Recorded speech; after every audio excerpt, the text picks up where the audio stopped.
sanipun Yayi Patih Kincaka nimbali kowe perlune apa? Kula badhe dipun palakrama. Dadi kowe arep dipek bojo Yayi Patih Kincaka ning kowe ora gelem.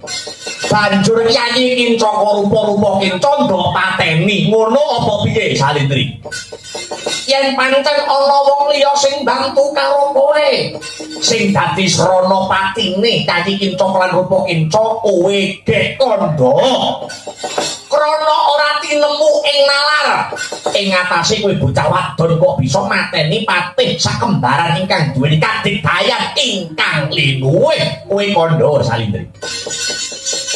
Aja wedi pangancam lan pangincime sapa wae. Kowe bloko, kowe jujur. Sapa sing bantu marang kowe anggone mateni Yayi Kincaka dalasan rupa kinca Salindri.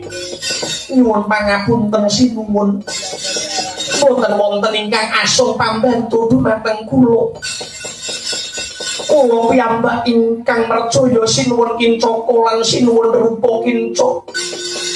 Menawi badhe paring pituna sumangga kanthi lila legawa kula nampi pituna saking jengandika sinuwun Prabu Mangsapati. Sedaya kula lampahi awit kula mbela dumateng kawanitan kula ingkang badhe dipun jarah rayah kaliyan kanestanipun Raden Patih Kincaka dalasan rupa kinca. Awit sedaya kula wawonten paribasan cukup Salindri nyuwun.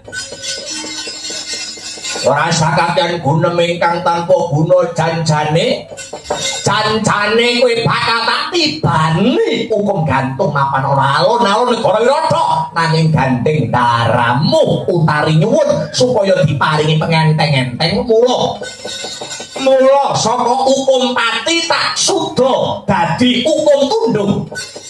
Salindri kudu ninggalake bumi negara Wirata.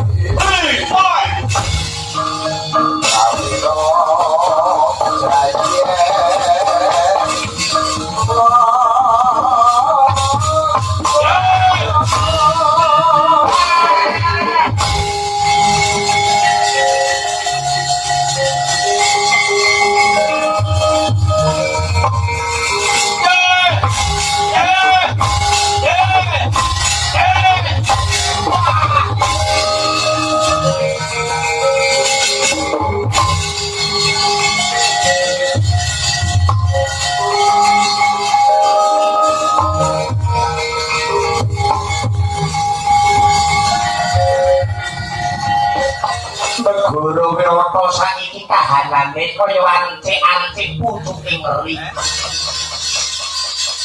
Merga samengko Prabu Matswapati wis diajar dipala gantang dening Susarma Ratu negara Trigarta. Mula dina iki tulungana yudi.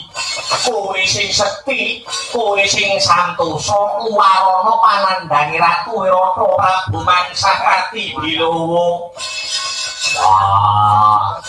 Janjane atiku sing lara karo Matswapati. Ratu sing ora ngerti lelabuhan. Genah-genah aku wis gelem dadi jagone wong negara Wirata. Nalika adon-adon jago menungso biyen. Tak riwangi kurban jiwa raga nyatane sapa aruh wae ora. Saya ngucapne matur nuwun. Kaya ngono kuwi dandane munduh wae pangarti saka negara niku cacakan dari musuh.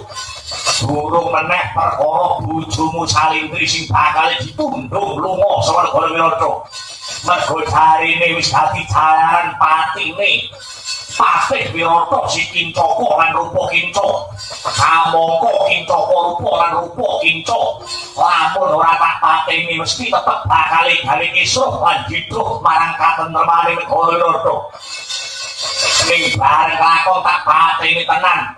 Malah Salindri sing ketiban awanget awake. Ratu sing ora ngerti labuhan. Matswapati Ratu sing digawe becik ora nitik ben. Rasane negarane dibedah wis ben. Aku bekah kon cawe perkara iki.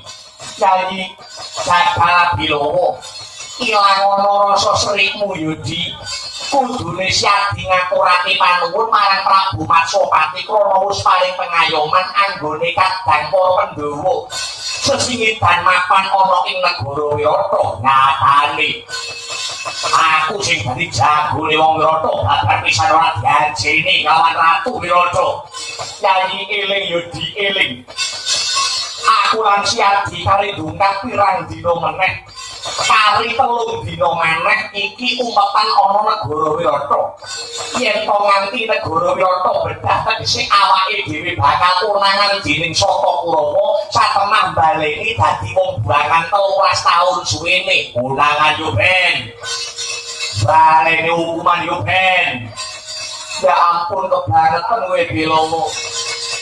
Kowe wong mikirake diri pribadimu dhewe ning kowe ora mikirake marang nasibe sedulur-sedulurmu. Salahmu biyen kowe gelem main baju, salahmu biyen kowe gelem totoan.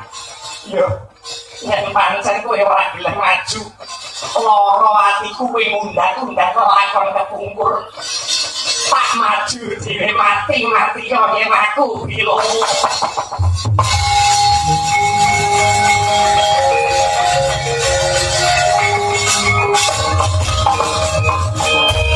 Abendi, aku arep maju perang. Lugu sih.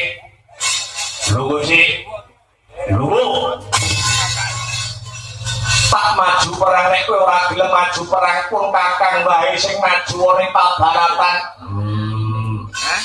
Salah aku urip urung nate, ngawang urung nate delok kowe maju perang. Kowe wong kelemar koyo laler. Ojo perang.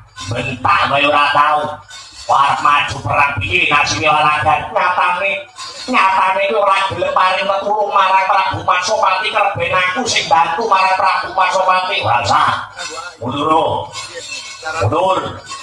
Aku wae sing bakal ngrampungi susarmu. Aku lungane dina iki mundur rasa dadak melu perang kok enek wae.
Salami Muhammad eling-eling lukitaning alam kadiwadyaning tumati supardi mring sasama samane manungsa sami samane manungsa sami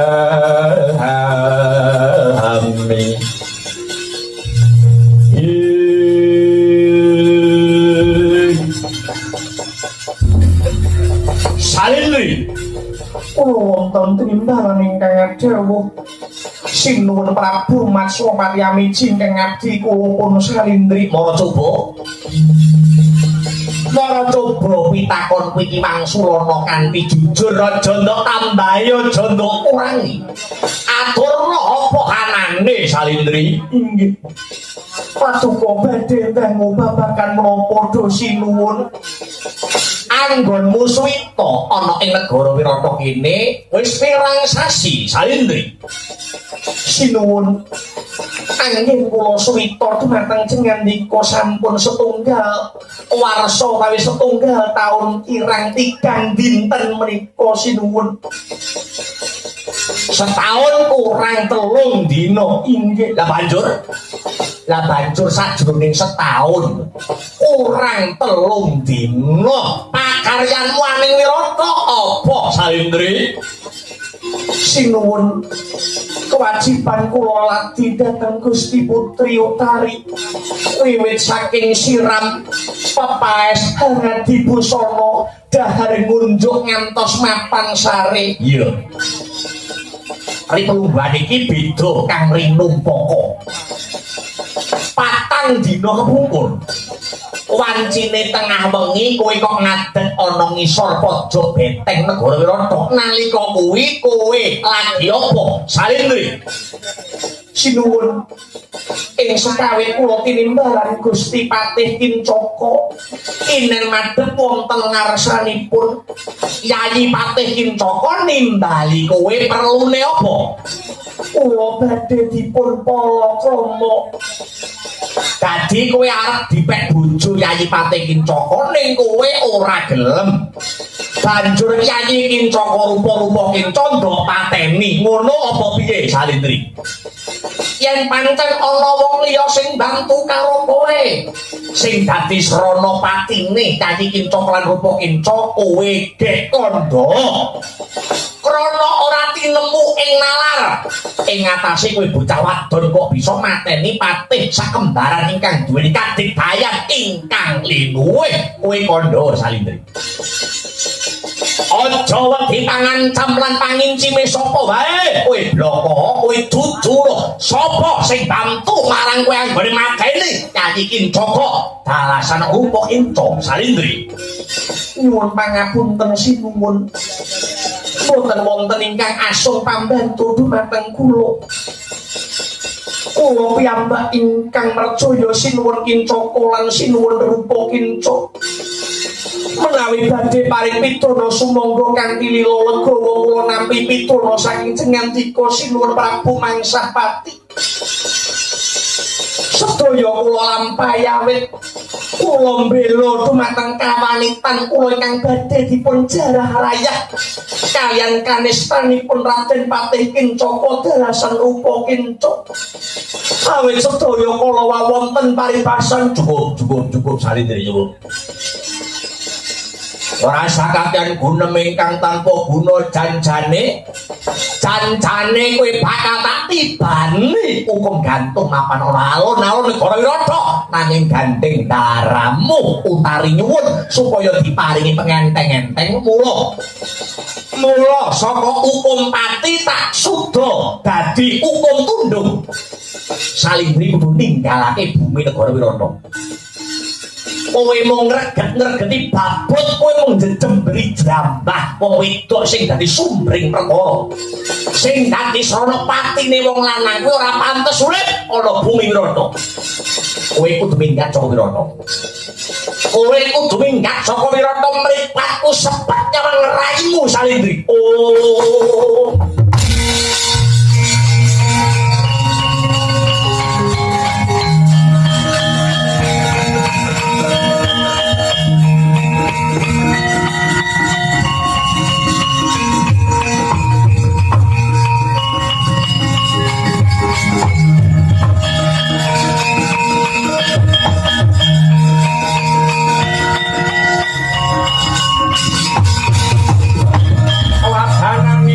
ayu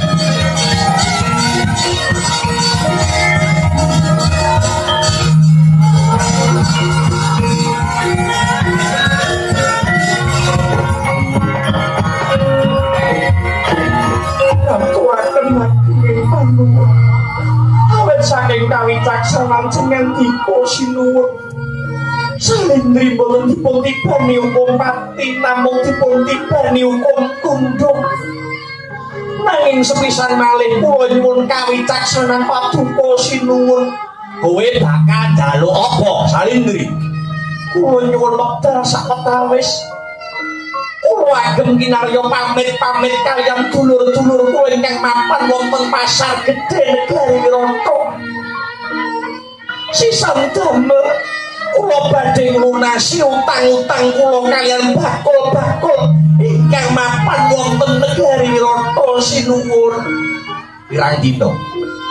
pirang dina kowe bakal pamit karo mitra karomu Salindri kula nyuwun wekdal tigang dinten kemawon sinuwun ya aku mari telunggaran saksuwene 3 dina marang jeneng sira Salindri nanging janji kliwat tekan 3 dina kowe isih kledang-ledang ana bumi Wirata aja takon dosa tak gantung diasmu ning alun-alun kuwi iya kowe lunga sebab mripatku nyawang dapurmu Salindri Kanjeng Rama kula ingkang sowan Kanjeng Rama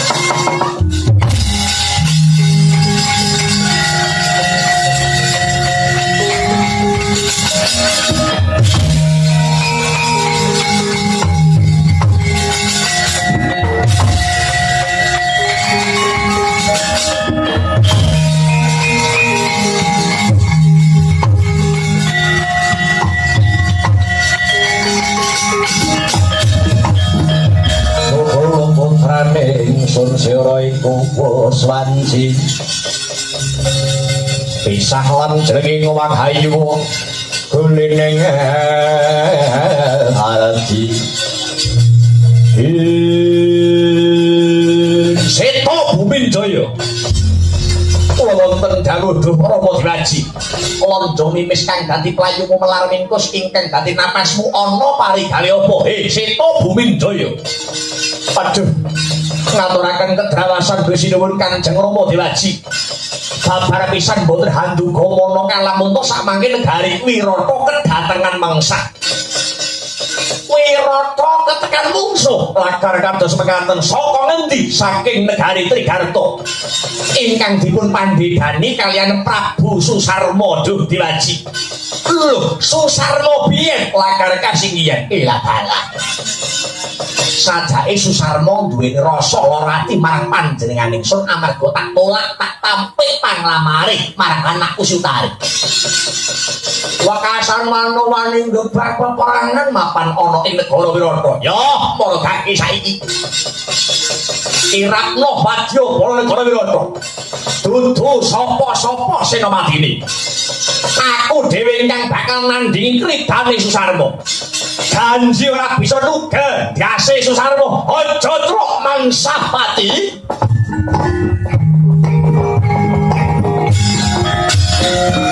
Ribu mawur mangawuh awur urahan pengaran mengaturi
mangawur-awur kuraan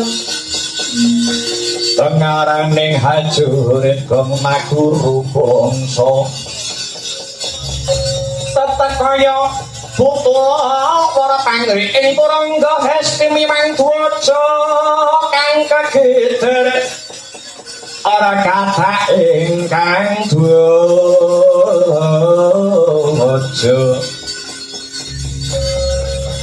Jalayu sepit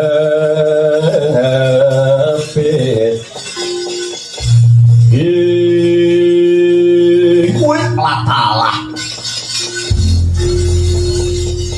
durung suwe laku kepapak ana satriya ngadhang kang dadi barisan Sonegara Trikarta sapa kang dadi kekasihmu warangka dalam negara Wirata Patih Nirbita kang dadi kekasihku Patih Nirbita pancen kapranyata baridakon ana barisan segelar semapan tumbake anyrangaké jati hangaran payunge megara kaya jamur barat sapa ingkang dadi cunduk ing laku barisan muri Sonegara Trikarta kok kasel ratu gustiku Prabu Susarma ya Prabu Susaraman tumenggung kang dadi pangkatku aranku tumenggung Salokat Katut Barat Salokat Katut Barat pancen bener nyimpang ngiwo utawa nengen sebetya laku marep menyang ngendi bedah negara Wirata bedah praja boyong putri maknane Wirata tak bedah Dewi Utari tak boyong kinarya garwa prameswarine ratu gustiku Prabu Susarma Salokat Katut Barat piye senggoda ingkang jinangka bisa mboyong Dewi Utari alamun wis pecah dadane ilang nyawane Patih Nirbita piye mandi kalaku entek wedine kariwanine pah sugih kendel pondowani kowe Patih Nirbita bocah wingi sore dituturi apik-apik malah kowe nampik pitutur becik duo piwulang utama nyingkur marang pitutur luhur ayo Patih Nirbita ora barang pasrahno Dewi Utari saiki ora gelem apa dene sesuk itane tangan ngemping loro icak pati berani tatal brajamu reno kaprayetan lair kabupaten tebyah dadau rengsati kamu hoco takut dosa Nirbita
wing cekat hi weh bentos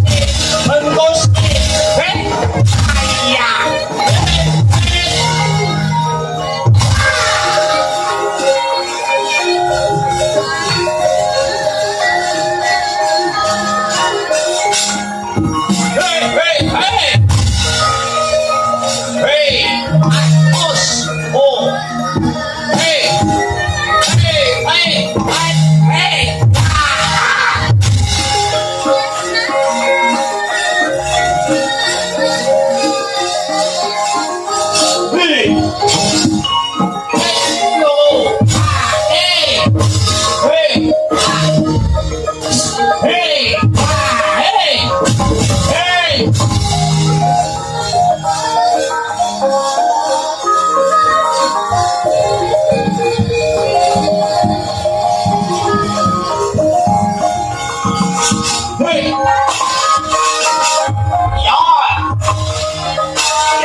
Baranku balakon akon laraku yo tenggung segala ini semediolat marak nyangen di pendirangan meripatmu ngiwo nengen ngiwo nengen meripatmu sing ngiwo meripatmu sing tengen-tengen atmarani kilo hei ho kaki hello ablo hey, Noah! Yeah! Hey! Hot! Hot! Hey! Fire! Hey! Hey! No! Hey! Hey, berat sombong.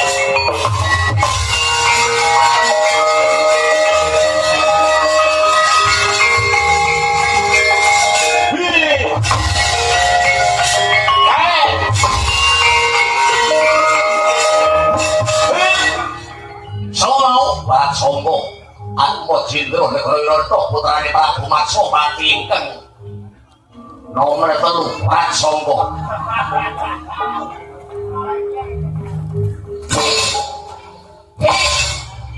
oh pak hei oh aku mati aku rugi jawaban yo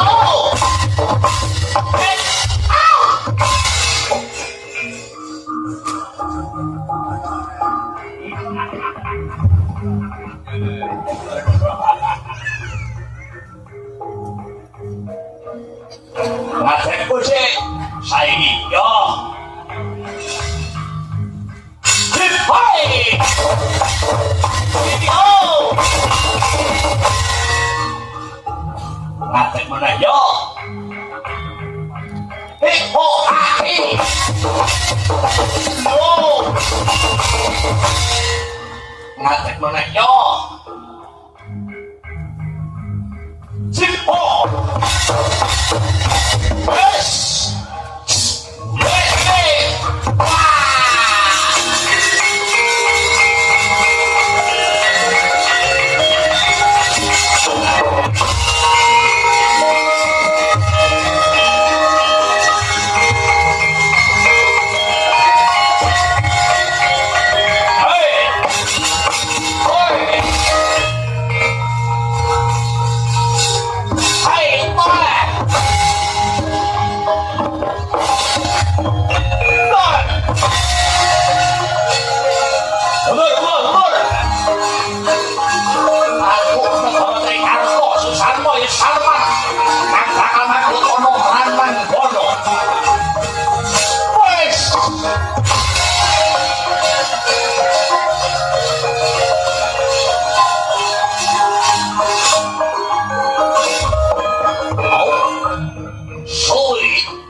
Susarmo, ya Susarman.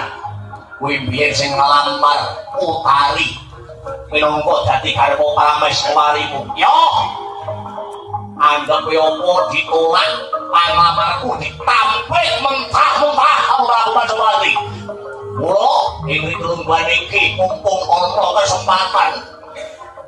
Wirata betah Aboyo Utari yen bisa nglangkai bangkir Seko Windoyo kakek tangkem.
panjenengane areko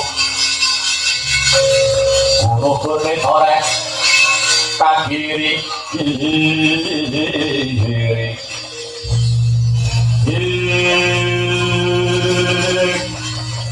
piye kabur kamu sanane pabaratan Seta Buminjaya waduh Kanjeng Rama diwaji nderek munjuk atur waleh-waleh menapa kula sampun ngatingalaken jiwa kasatriyan kula ngadepi kaprawiran kang sarta kadidayanipun Ratu Trigarta nggih pun Prabu Sarmo nanging Prabu Sarmo pranyata anggadhahi kasekten ingkang lihangkung kelipik kula boten wagang ngadepi kasektenipun Prabu Sarmo malah ing rikalan gansah mangke barisan Negari Wirata sami mandelong ingkang dados gelar barisipun boten wonten ingkang kuwawa ngadepi kasekten miwah kadidayanipun Ratu Trigarta nggih Prabu Sarmo Kanjeng Rama diwaji Kanjeng Rama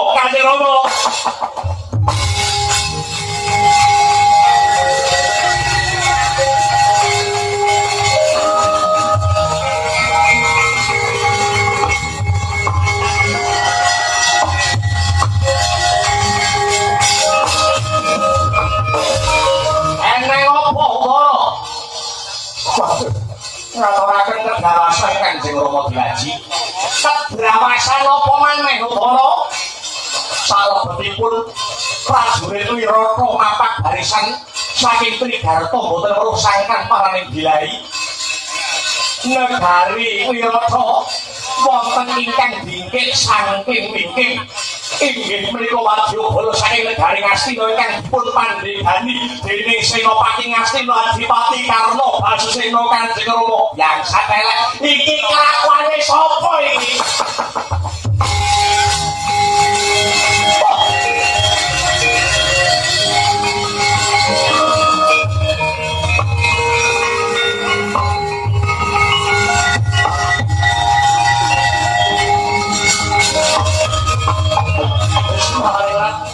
lakataking jagat lah bumi manusmaning jajilanan sukartaning bawana iki mesti kanthi sampeka sing digawe dening Susarmo Kawang Duryudana kabeh padha ngadepi prajurit Trigarta satemah buri glotho didingkik lawan musuh saka negara Ngastina genah iki mengko Wirata bakal becah genah iki mengko Seta lan Udara Seta lan Udara perkara bondo dunya Wirata bakal tak lilake perkara bedhahe Wirata bakal tak lilake ning adimu Tari Gawan lunga aja nganti utari kejamah dening mungsuh Seta Udara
kowe jane biyen tak mulyake jane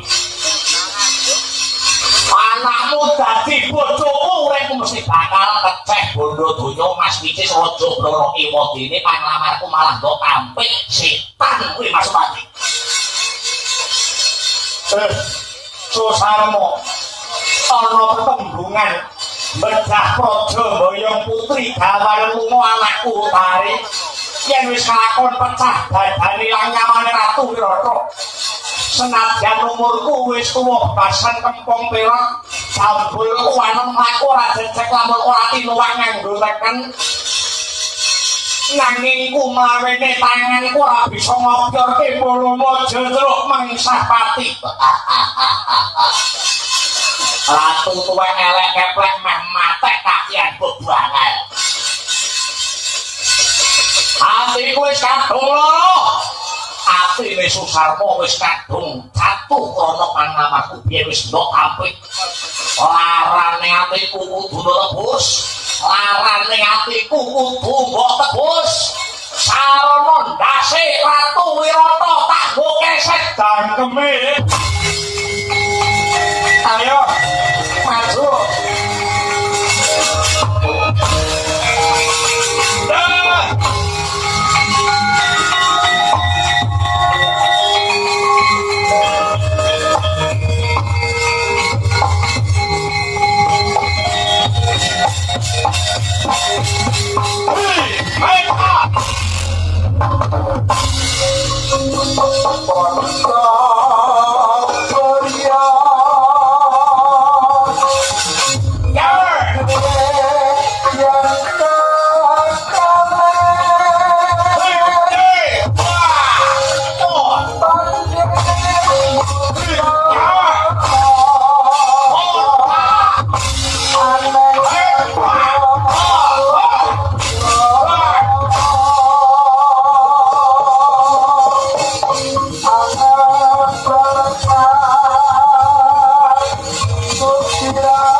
sayang gongoro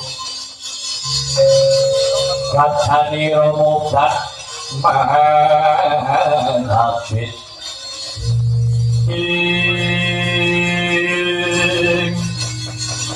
palomo kowe tak goleki yayi angko kakangku nopo yayi Negara Wirata saiki kahanane kaya ancik-ancik pucuking eri.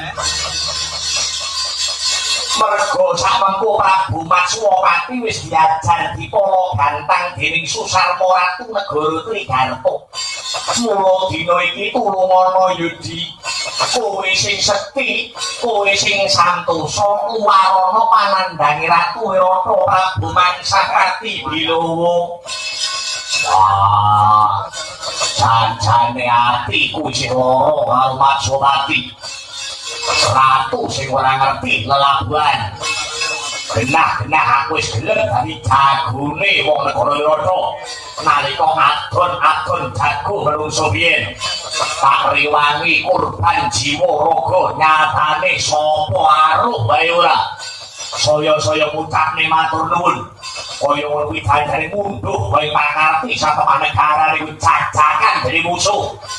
Durung meneh perkara bojomu Salindri sing bakal ditundung lunga saka negara Wirata. Mergo jarine wis dadi jalan patine Patih Wirata si Kincaka lan Rupa Kinca. Kamangka Kincaka rupa lan Rupa Kinca. Lamun ora tak pateni mesti tetep bakal gawe kisruh lan didruh marang katentremane negara Wirata. Ning bareng lakon tak pateni tenan. Malah Salindri sing ketiban awanget awake.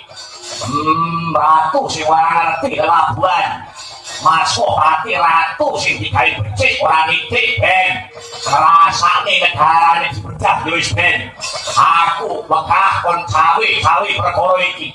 Jadi Jagala Bilowo ilang ana rasa serikmu Yudi.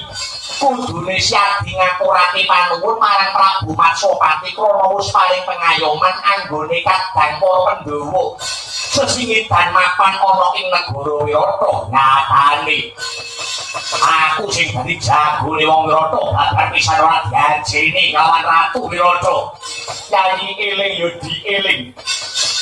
Aku lan Siardi kali ndungkak pirang dina meneh.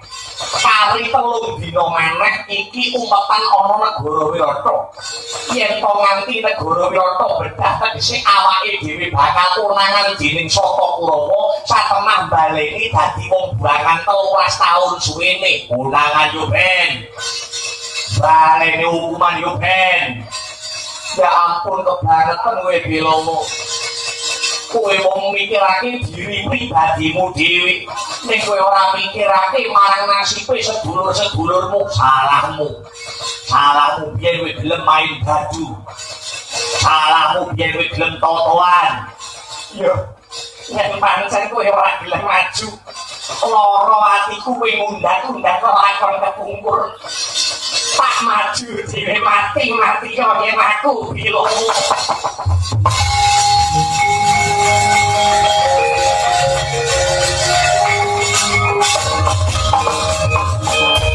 Abi, aku arep maju perang.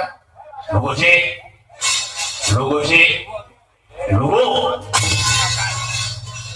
Tak maju perang nek kowe ora gelem maju perang pun kakang wae sing maju ning pabaratan.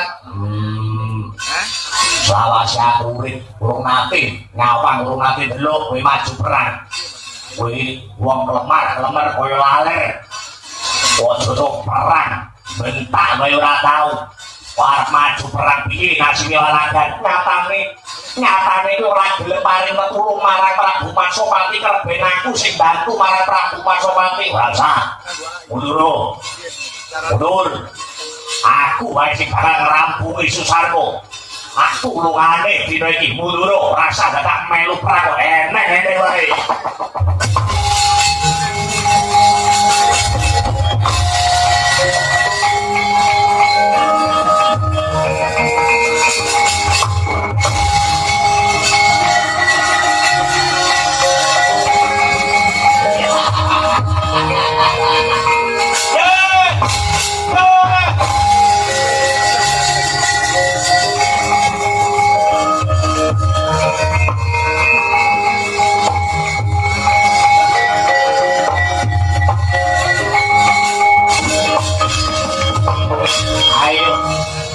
Ratu Wirata Prabu Matswapati sing jarine negarane negara adikuwasa iki koyo ngene lho.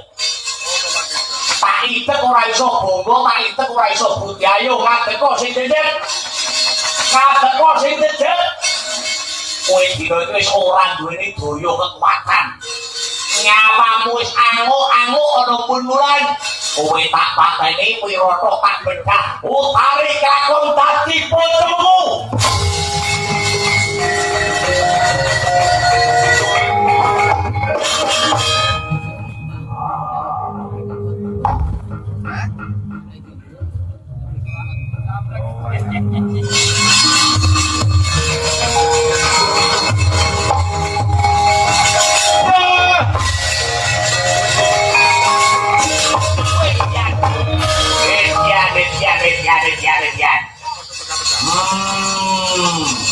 Kowe nulungi Ratu Wirata Prabu Masopati. Jagal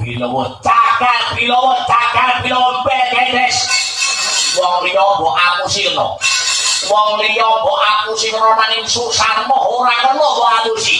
Arep malih dadi bulus golek aku ora bisa mbok apusi. Kowe kuwi dudu Jagal Bilowo. Ning sejatine kuwi Raden Werkudara.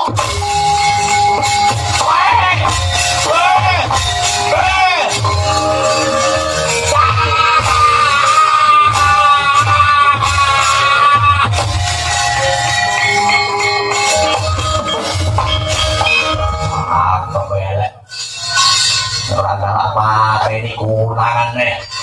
Balik ini hukuman 13 tahun segini nih. Mutar ayo tangi yo Bilowo musuh.